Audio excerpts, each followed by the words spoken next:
Hello, everybody, and welcome to the No Bones MMA podcast. We are back this week to do a little review show touching on what happened last weekend at UFC306 NOCHE, where Sugar Sean O'Malley got beat and lost his strap against Merab Dvalishvili. Nearly got it. Yeah.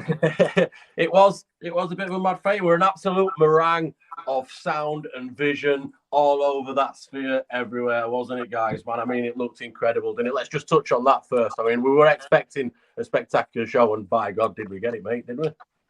Yeah, it nearly managed to keep me up all night, but it didn't. It got towards main two fights, and I was still falling asleep.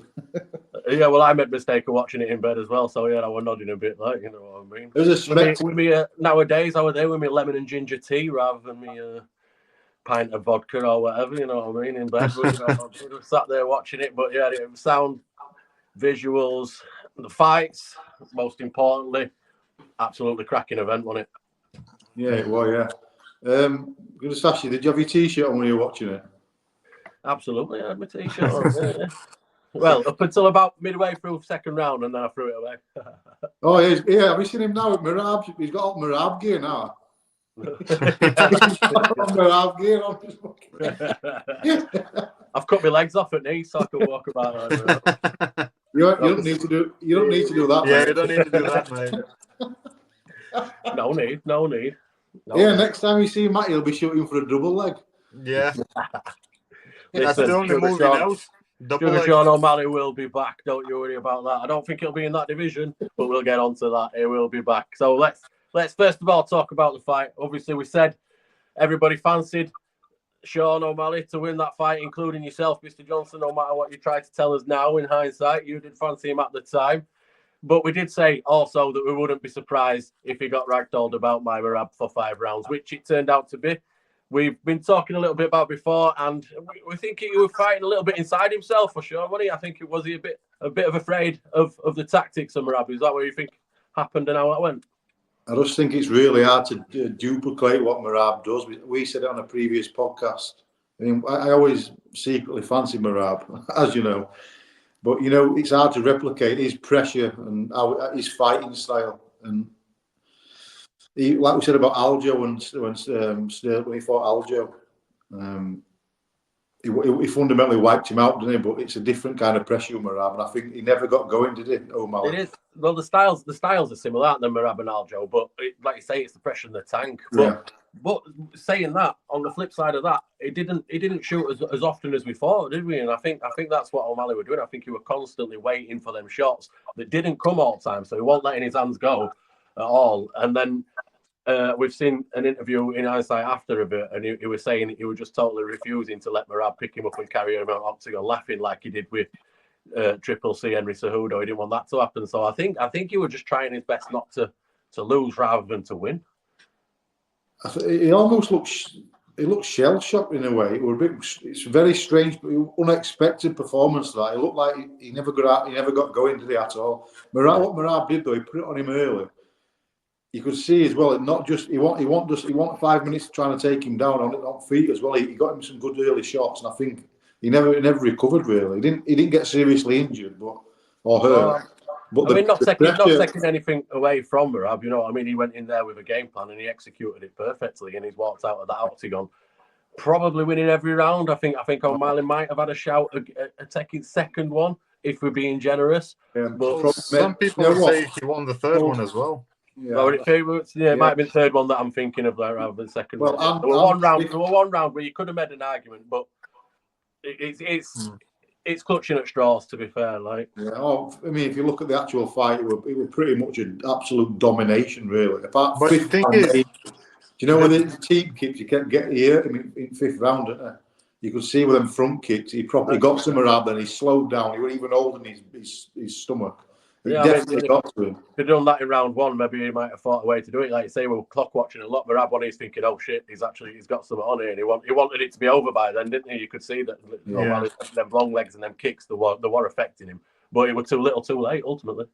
Yeah, but effectively, Merab won with just doing one thing over and over again, which was double leg, wasn't it? Well, that's what he does. That's what he does, Rich. He doesn't knock anybody out. He doesn't submit anybody. He just wears them down and gets a decision. That's I don't agree with that though, Rich. I don't agree. I thought on feet he looked decent on feet, Merab. I think that's the one thing he did really well. He mixed it up very well. Yeah. It wasn't just a case of shoot. He backed him up a lot. He pressured him, and he got some good shots off as well. What I would say though, quickly, it was one hell of a strange fight with that. From very first round, Merab's there. You know he's a bit of a screwball, don't you? He's out there, isn't he? And I really like his character and everything. But he's there straight away within the first minute or two. He's getting warned from referee, from Big Herb Dean, because he's arguing with O'Malley's corner. Yeah, with Tim Welsh. Straight away, they stopped it and said, look, stop it. Then as fight was going on, it just continued, didn't it? Merab doing what Merab does. And then what round were it? Were it fourth round? Where he kept kissing him on back? Yeah. And then he nearly got caught then because ref stood in and said, stop doing it. And he thought it would end up round. And he turned his back to O'Malley, he pissed him off, so he swung and he hit him. He caught him with his forearm across his chops. If he'd have hit him with O'Malley's a heavy-handed kid, isn't he? If he'd have connected with that, knockout power, if he'd have done him. As Merab were turning his back, he could have flatlined him and it'd have been game over. So Merab, it was borderline daftness, really, from some antics that we're coming out with. Yeah, could have been a victim of his own antics. Because he did seem to be trying to make a point, didn't he? And we saw it, like I say, in Cejudo fight when he's picking him up and he's laughing at crowd and stuff like that. He's wanting to be that personality. And if you guys out there listening have seen his online stuff, it's well worth looking up. He's an absolute fucking clown, but in a good way. You know what I mean? It is funny. It's endearing and that, and he is good, but doing it actually inside the octagon is another thing as well, isn't it? You know, I mean, you can make your memes when you're at home or whatever, but inside octagon, it's a bit crazy. It's a dangerous game, and that could have been game over when he turned his back after ref jumped in. Yeah. All in all, it was a very strange. Well, I think the reason if O'Malley is a bit, is uncertain and he's waiting for this takedown all the time, so he's not fighting the way he usually fights.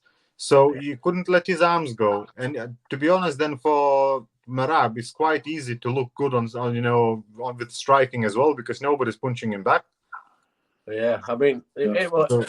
He was definitely fighting within himself. I don't know if he was scared about takedowns or not scared, but he were afraid that he were going to keep getting him down and stuff like that. And he was just trying to get that one shot knockout, which he's done so well in past, no more so than with Aljo Sterling. He couldn't quite find that shot, but we move on. We move on with Merab as champion at bantamweight now. And what do you think? Do you think he's going to be Umar next? Nurmagomedov, yeah. That's the one. Well, my question is, shouldn't then Sean O'Malley get a rematch? Well, he's already come out and said he's going to have a year out. He won't fight again for about a year, but I'm not sure it'll be in bantamweight. So I think next up for Merab will be Umar. Umar's been working his way up them rankings, and I mean it'll be an incredible fight off, but it'll be one for Joris because I'm not sure it'll be I think it might be a co-main rather than a main. Yeah, possibly. I mean, it was Umar on his last outing against Corey Sanderhagen. I watched that. When every now and again you wake up in the middle at night and I thought, I'll stick it on. Yeah. And I watched it and he were very impressive. Corey Sanderhagen's one of the best fighters in UFC. And he put a clinic on. As much as an O'Malley fan I was, I didn't think he'd get through Merab, but I don't think I'd have been backing him up against Umar. So I think that's going to lead to me to think that I'm not sure that Merab is going to defend that belt. But who knows? Who knows? He's got it. He might keep it. We never know. I think that will be next for Merab. Next for Sean O'Malley. Will it be stepping up to featherweight division where there is a lot of strikers, a lot of guys like him up there in there? He's been talking about a fight with Ilya Topuria. Obviously, I think he might have to have someone before that. Still champion at time. Obviously, in a couple of months' time, he's got a big fight against Max Holloway. But I think it could be there, or is he going to venture into boxing and do this Ryan Garcia fight with his mates, Jake Paul and all that? Is he going to go and just cash in off that? Who knows? What do you think, Chris? What do you reckon where he'll go next for Sean O'Malley? I think he'll probably stay where he is for the time being. There's like Figueiredo there. I mean, there's still a couple of cracking fights in there for him. Personally, you think he'll remain in bantamweight, yeah? Yeah, probably. If he were to lose another one, then he'd move up, I would have thought. But yeah, I think more than likely he'll probably stay there. I might be wrong. But yeah, I still think there's a couple of top fights in there for him. And I just think, like we said, I said it in past. Don't get me wrong. His last predictions, I said I thought O'Malley would catch him, but you know anyone can change their mind. The one before when we were talking about it, I thought he's a Merab. Every time he's a bad matchup for a lot of guys, Merab, especially somebody like O'Malley.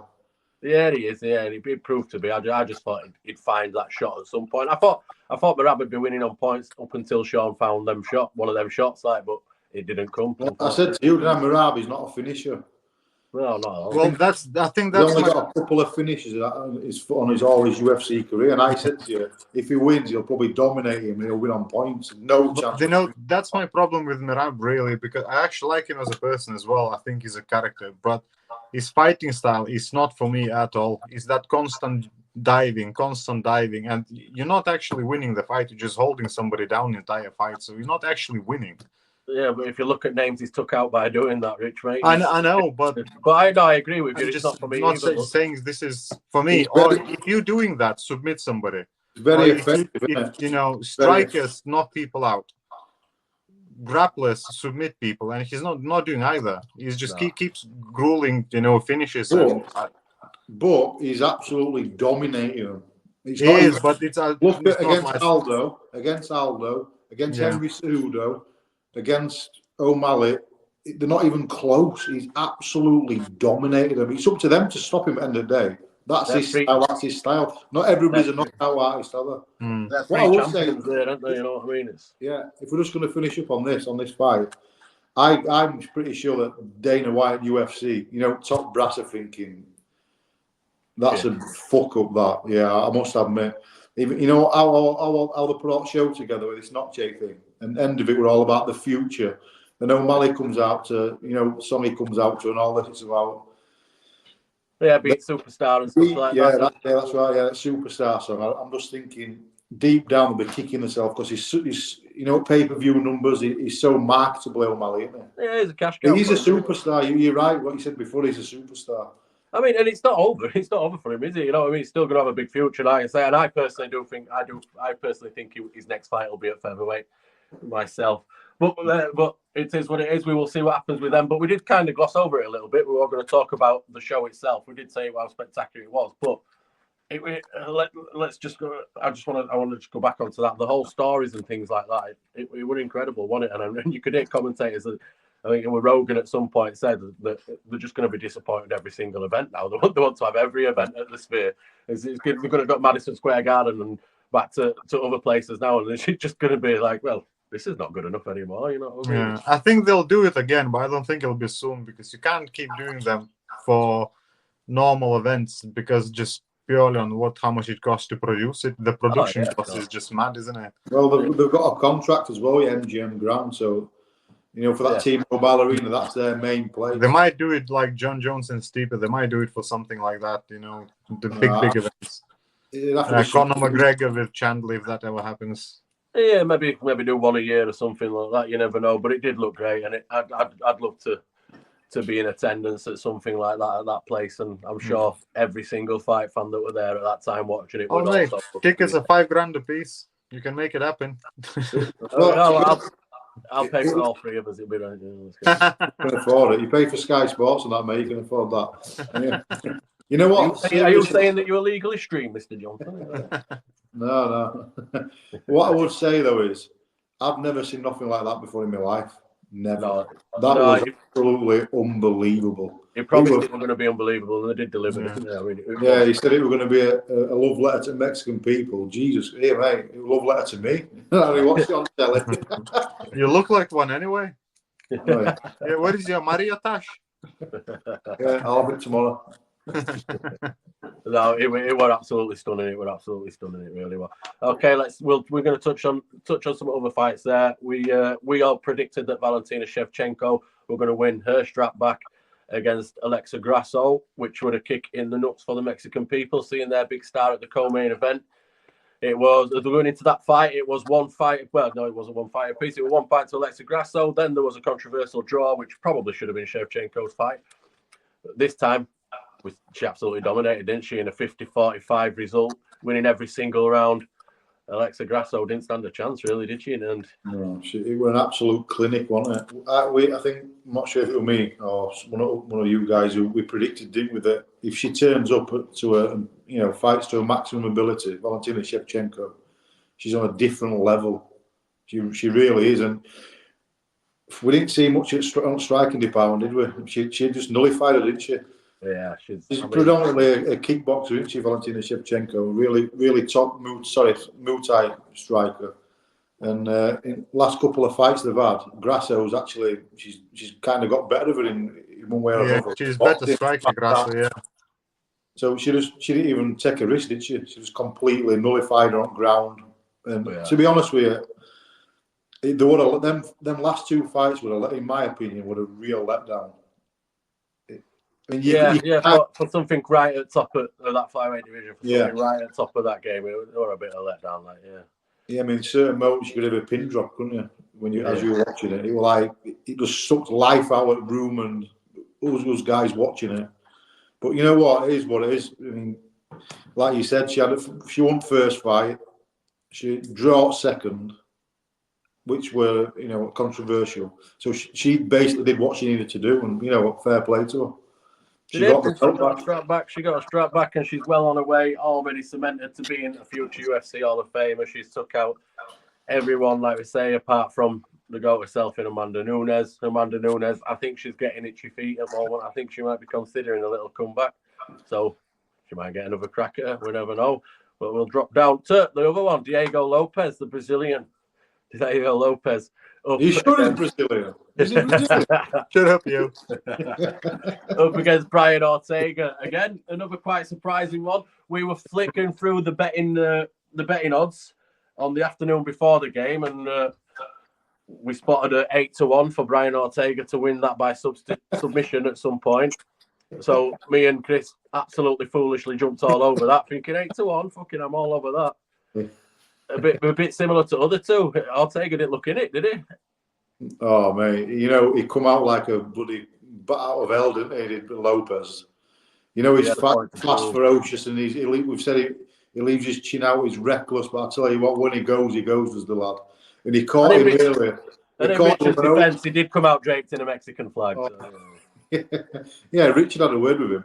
Anyway, he caught Ortega early. He come out very fast. He threw an overhand right, which connected and dropped him with a left. And I think he dropped him in first and third round.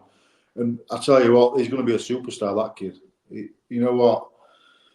Everything about him, like we said in a previous podcast, he's got the lot, hasn't he? He's got the look, the mullet. Yeah, the enthusiasm is infectious, isn't he? And infectious. He's one of them that you just want to win straight away. You like him, don't you? As soon as he comes in, he's one of them you'd pay to see every week.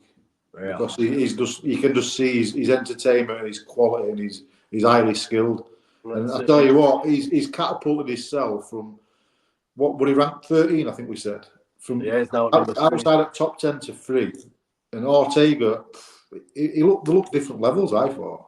He caught him early and he shook him, didn't he? And he did. Yeah, but like you say, because Ortega was number 3 fighter, Diego Lopez was number 13 fighter.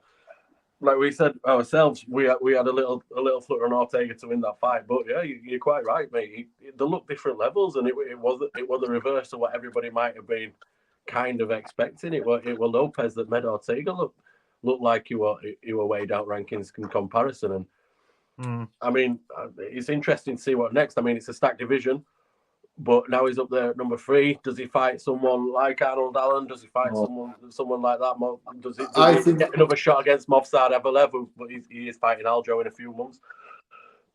It's going to be mad, or is he just going to be looking straight at top? Does it Volkanovski? I reckon he'll be looking straight at top. But I tell you what, our very own Arnold Allen, that'll be a really, really good fight. That does. We mentioned it the other day, didn't we? We were both like, that makes some sense, does that? But, he ain't got any. The guys above him, I'd maybe even back him. I won't write him off against some top 3 guys above him, that's for sure. Yeah. Arnold Allen, I don't think he's got booked, has he? So, and I tell you what, with Lopez, he's very active, isn't he? I don't think there's anybody been more active over the last 18 months than him. So no, I think he's the most active fighter. Yeah.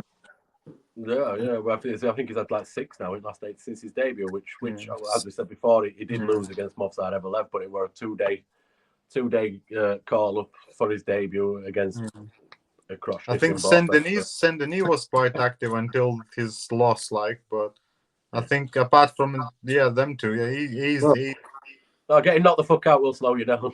Once somebody knocks brakes off you, mate. Yeah, one of them short hand Dustin Poirier jabs to fucking head's going to slow you down a little bit. But Saint-Denis is back in a couple of weeks against Roy Marcano, but we're going to talk about that on the next episode of this, I think, because that is an interesting fight. But next for Diego Lopez, it will definitely be interesting. We'll drop down one more fight. We did say that this might be the fight of the night, and I think it absolutely turned out to be, didn't it? With Zellhuber and Ribovics, they squared off in that. They're both in, I think, the 4 fights in UFC. It seemed to be a little bit unfortunate they were meeting each other because they had similar past. Both lost the first fight in UFC. Then they both went on a 3-fight unbeaten streak each, and they might have wanted to keep away from each other at this point in this stage of the career, but the event being what it was, turned out that them two were fighting each other and fucking delivered and some, didn't it? Yeah. I mean, first of all, if anybody listening to this, we've got quite a few followers now, so any of you guys that haven't seen it, definitely get that back, give that a watch because it'll fucking blow your socks off that. That is one of the best fights I've seen for a while, a long while. I don't know. You know what? Zellhuber, I ain't got a clue how he was still standing. No. He took some major shots. And he got backed up again. I'm not sure what round he was. He got backed up, 3rd round maybe. He got backed up against fence and he was just swinging it. Arms were going out left, right, and centre. His head was swinging. And he threw an elbow out of nowhere and caught Esteban. And he nearly wiped him out, didn't he? Like, what the fuck? Honestly, have you seen that, Rich? No. Yeah, mate. I'll give you. My TV was not playing ball with me that night, so no. Why are you English? Are you streaming? Yeah. Don't admit that, Richard. No, I didn't get a chance to watch it really now, which is a shame. It were an absolute barnstormer of a fight, man, and I for one will be looking out for their next opponents and seeing how that goes. Obviously, it don't always pan out that way. It's styles make fights, and them two similar styles, and they left everything in the octagon, and like I say, it were a proper South American brawl, wasn't it? It was, and if like Chris says, if you guys out there have not seen that fight, then go back and rewatch that fight because that's the kind of fight that will get you into this game. I mean, if you think UFC is all about crotch sniffing and people rolling about and holding down on floor, which it can be, let's be honest, at some point, watch a fight like Zellhuber and Ribovics' fight from last weekend, and you'll see exactly why people like us love that sport, mate, because it was such a good fight. Right, some big news that came out from that. There were plenty of stars out there in the sphere that night. There were all of them over there, many bigger than the GOAT himself, Mr. John Jones, and announcing that he says November, UFC 309, Stipe Miocic will be the last time he makes that walk into the octagon. Do we believe him? I actually do. You actually do? I don't. Go on, Rich. He's just trying to piss Tom Aspinall off. No, yeah. I'm not, but I'm just being realistic. He's been saying that for a long. I think I do believe him, to be honest. I think it might be his last. Yeah, he's been saying that for a long time. I think, secretly, I don't think he has a fire in the belly anymore. Yeah, he just wants to have this. He just wants to get this heavyweight legend out of the way, saying he was the best. Yeah, undoubtedly best light heavyweight. I've took out the best heavyweight. Yeah, I'm the GOAT. Job done. Is that what the think he's gonna do? Take the money, retire. That's it. He doesn't have to work a day in his life, and that's it. I just every fighter eventually runs out of fire. So yeah. And if your fire's not burning that bright, and then you come up against a machine like Tom Aspinall, then it is a risky thing to do. But there's also, we've seen it time after time after time. These fighters retire. We've seen it with Jose Aldo now. They've had enough. They've done everything. They've clocked it all. They've been inducted into Hall of Fame. And then they get home and they think, fucking hell, I've got nothing to do. I'm going to get back in the Octagon. I'll tell you what I think. Oh, sorry, go on, Rich. Finish up. No, I was just about to say, earlier on, me and Chris today, we spoke about this, about John specifically. And, people forget your greatness within 30 seconds. They just do. And nobody remembers that today. Or some people, they were kids. They didn't even see that. He was a champion at 23 years old, and he was like concrete champion. He wiped everybody out by the time he was 23. And he's 30. Is it 37, 38 now? Every fight's been a title fight since. Yeah. So it's like, how many more he can have? It's if he doesn't want to fight, he doesn't want to fight. So, I think there's no doubt that he's getting a little bit of disrespect nowadays, maybe from newer fans, like you say, that don't quite understand. They don't even know what he's done. Yeah. There's a bit of that there, but everybody lives for today. It happens in all sports, that, doesn't it? Yeah. For me, well, for one thing we need to mention is that UFC 309 headliner we were just talking about with Stipe and Jones. Aspinall's actually the main backup for that fight. It's been confirmed by UFC.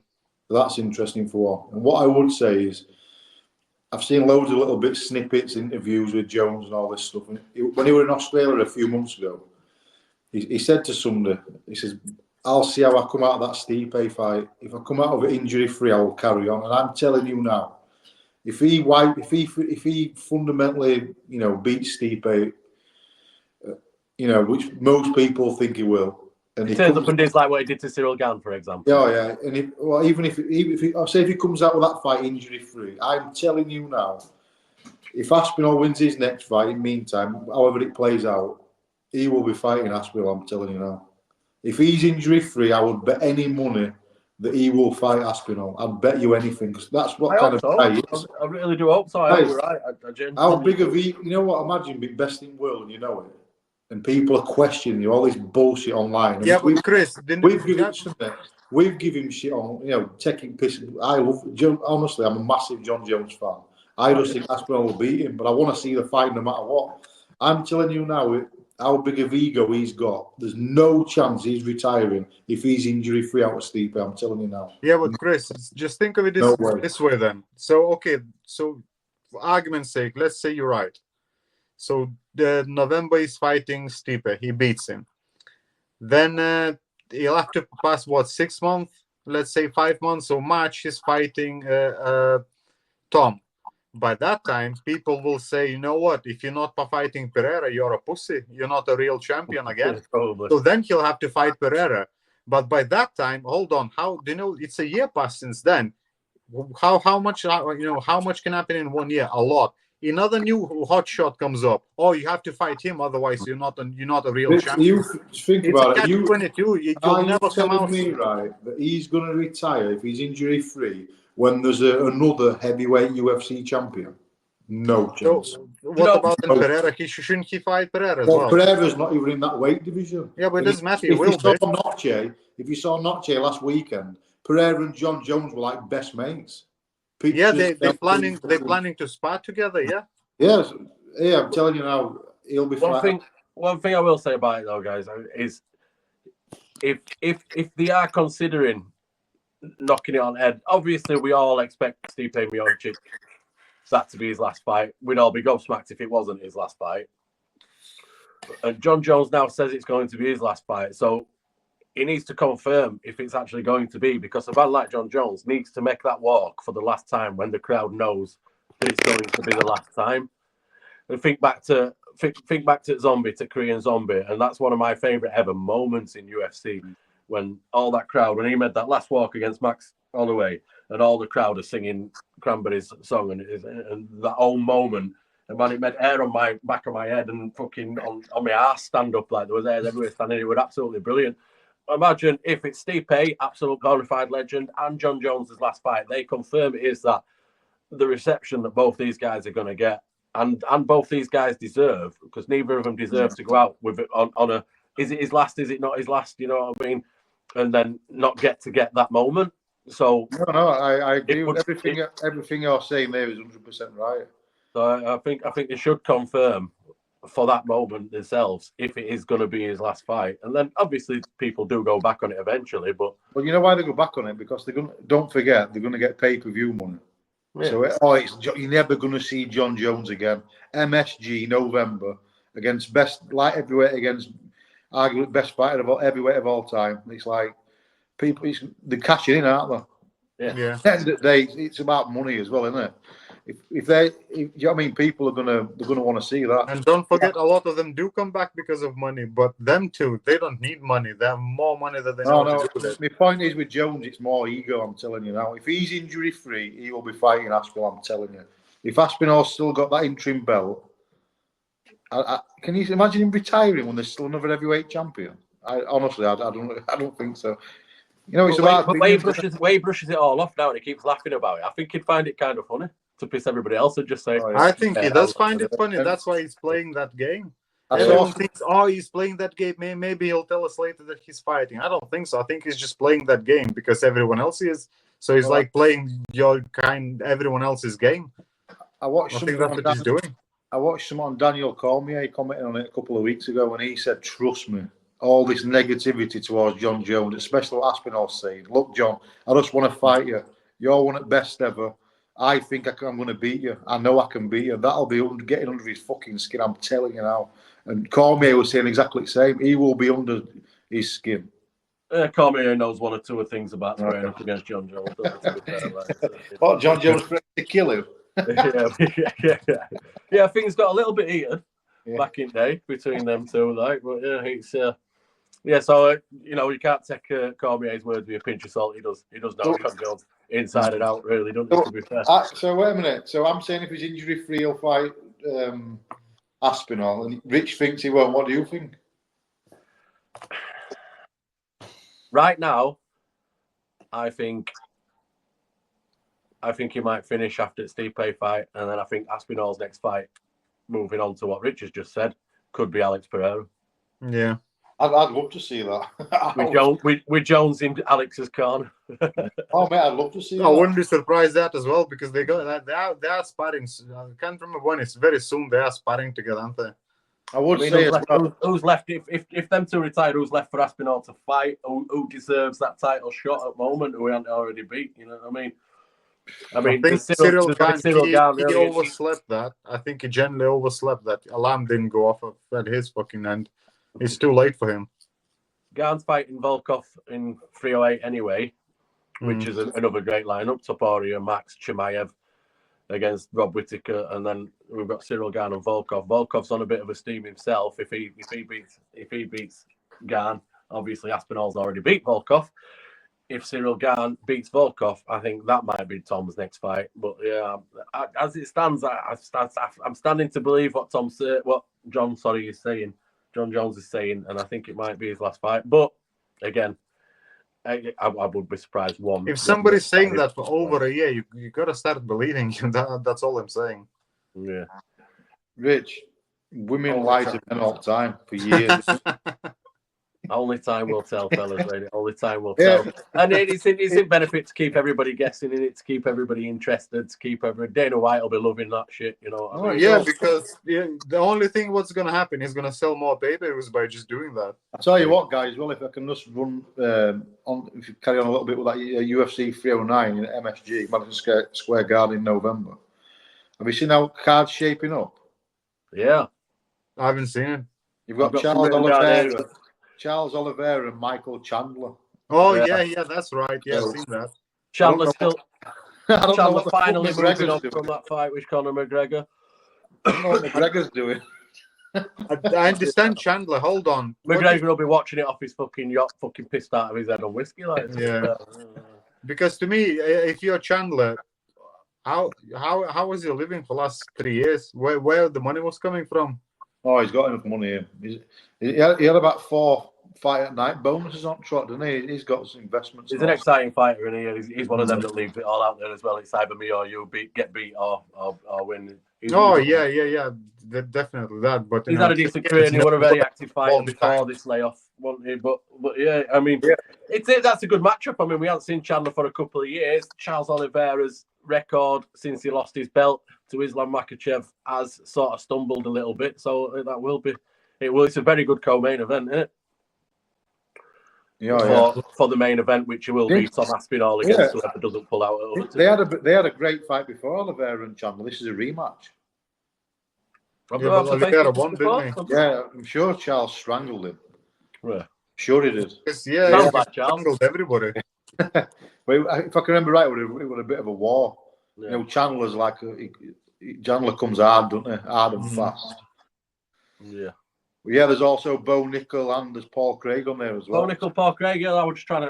My cogs were going in my head. Then I'm thinking, what's fight before that? I know what it is. But I didn't have that one written down. But yeah, Bo Nickel finally coming up. He's the other America's sweetheart, so to think. He's the next one that's getting Dana White privilege. He's been getting some easy fights, but coming up about it's Paul Craig.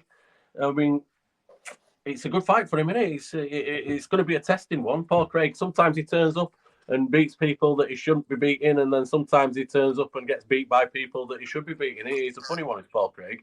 Yeah, he is, yeah. Well, he relies heavily on his jiu-jitsu, doesn't he? I mean, we give him a chance and he'll take anybody's limbs.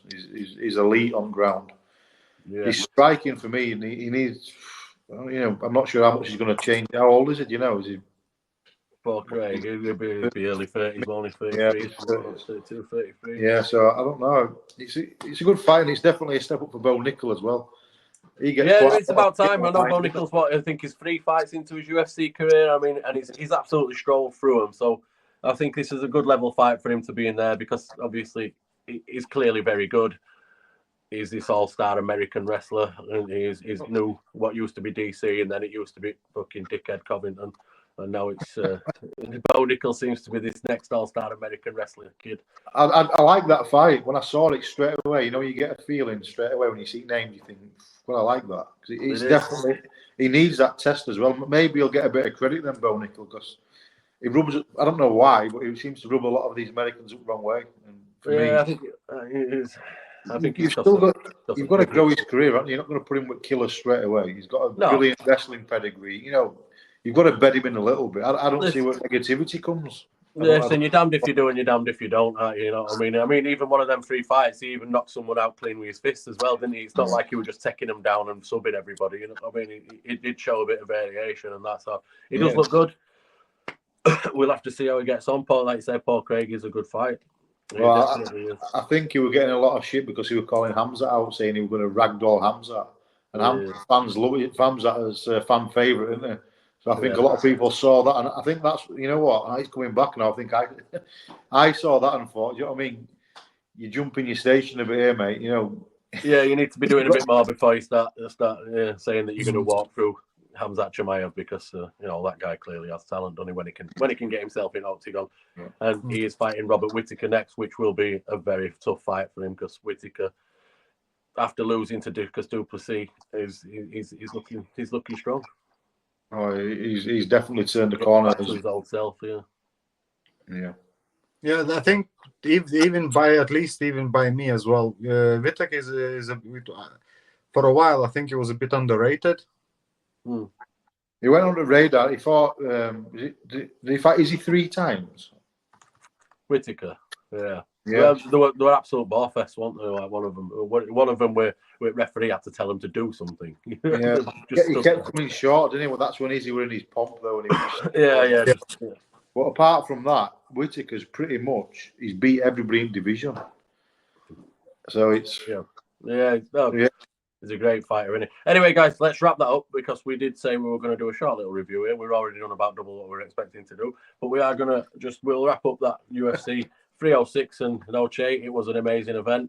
We are just going to touch on an event that's happening this weekend with our friends over at Oktagon. Oktagon 61 in Brno in the Czech Republic. There's a big event going on this weekend, being headlined by a guy, I don't know if you've seen it, we released earlier on this week, an interview we did with the great Scott Askham, a former UFC fighter himself. He is up against Murgadov, another former UFC fighter. They both had a fair few fights in UFC, 6 each, I think, not 10. 6 fights each in the UFC. Sorry, with that one, wasn't it? 6 fights each in UFC. Headlined by Scott Askham there. What a guy. He came over and came for an interview with us. If you guys haven't seen that yet, subscribe to the YouTube channel and you can find it on there in our Wakefield studio places up there. A great chat that we had with him. He's making his Oktagon debut. And it should be a good event. We've got a few fighters on that we've met before that we've been speaking about. Andrei Kalashnik's on there. Josh Staines is on there. Legersky's fighting as well again. Yeah, Legersky Keita looks like a great fight. I know you want to say a bit on that, Chris, don't you? But yeah, we'll start with Scott Askham coming back in. He wants another run at a title shot. He's had running KSW. He's now joining Oktagon. He seemed up for it when we spoke to him, didn't he? It's going to be quite a good event this weekend over in Czech Republic where the sellout stadiums won. Yeah, I mean, first of all, with Scott, we wish him all the best. It's a tough fight for him. Two really, seasoned pros, shitloads of experience, both of them.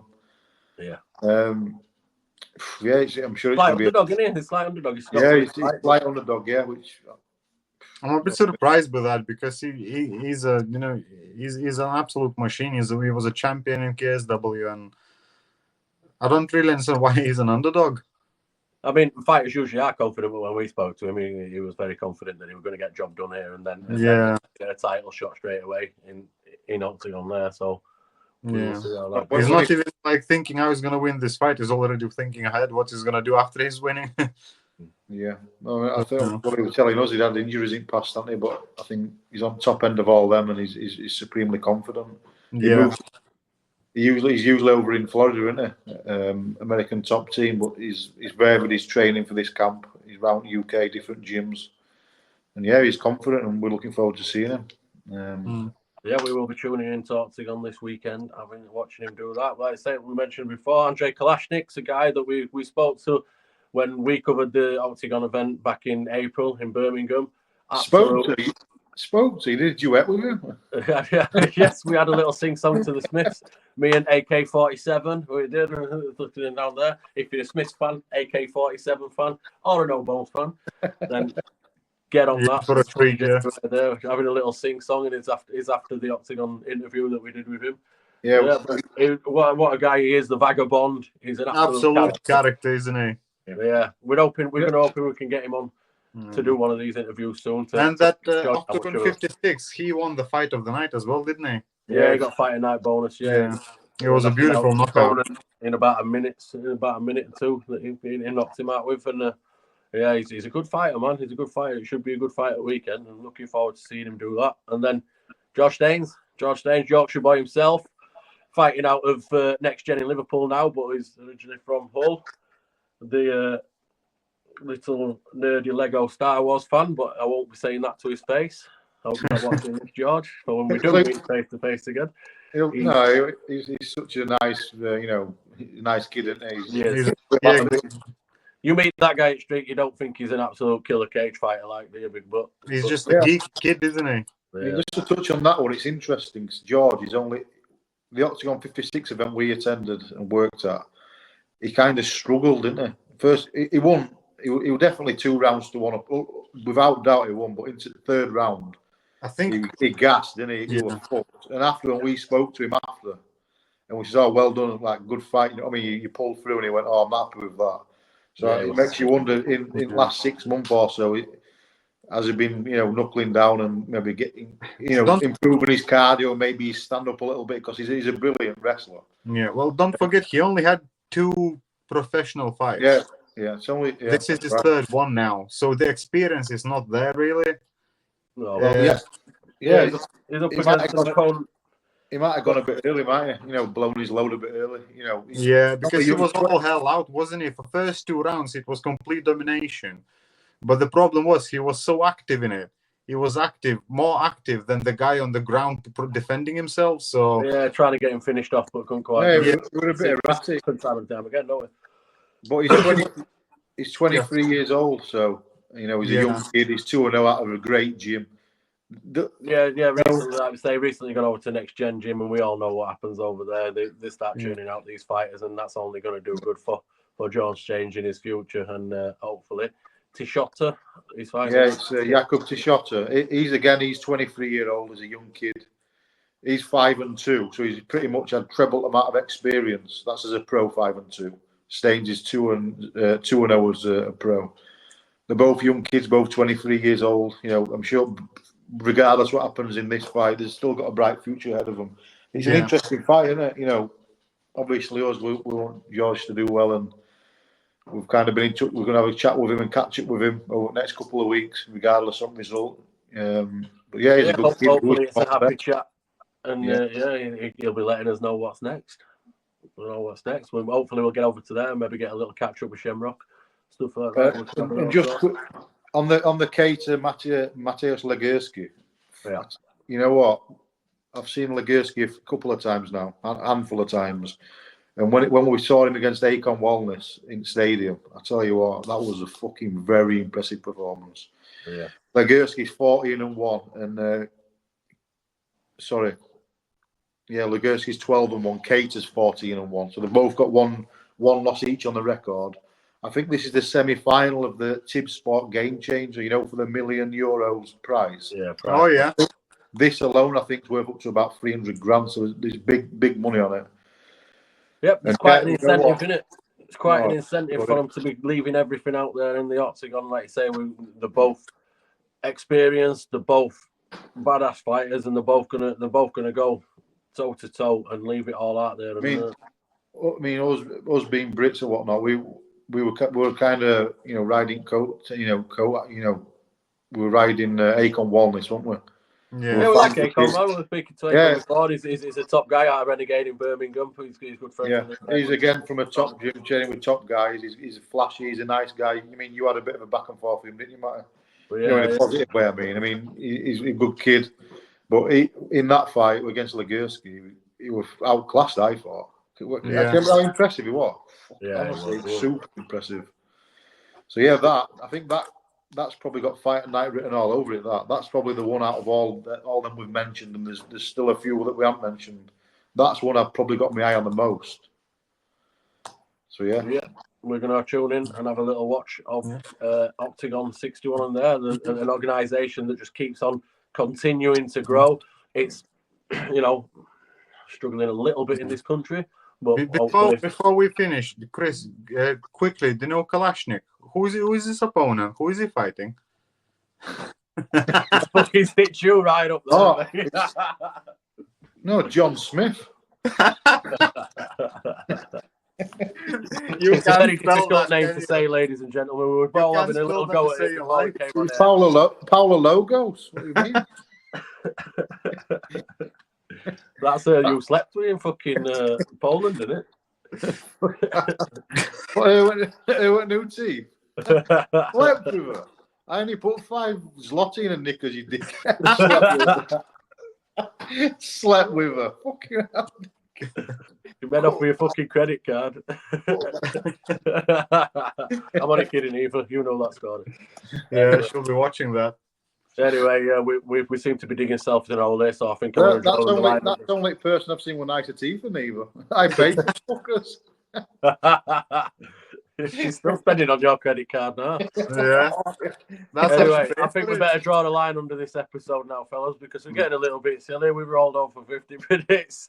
And yes, we will be back next week, hopefully, to talk about what happened at Oktagon 61. We'll have a little talk about Fight Night with Moicano taking on Benoit Saint-Denis. Benoit Saint-Denis, a guy who was steaming his way up the ranks in UFC until he got put a stop to it by Dustin Poirier not too long ago. See how he's going to bounce back from that. It's always fun to see Renato Moicano. Hopefully he's grabbing microphone all over Joe Rogan again. That was piss funny last time he did that. Oh, Joe Rogan, I fucking love you. Brilliant. Great. Absolutely brilliant. But yeah, thanks for listening again, once again, ladies and gentlemen. We appreciate it. Like, subscribe all over YouTube, everywhere. Forgot to put his little banner on bottom today, but I'll do it again next time. We appreciate it all over socials, usual places. So from me and Matt, I'll see you later. From me, Rich. See you guys. See you guys. Later. Bye-bye.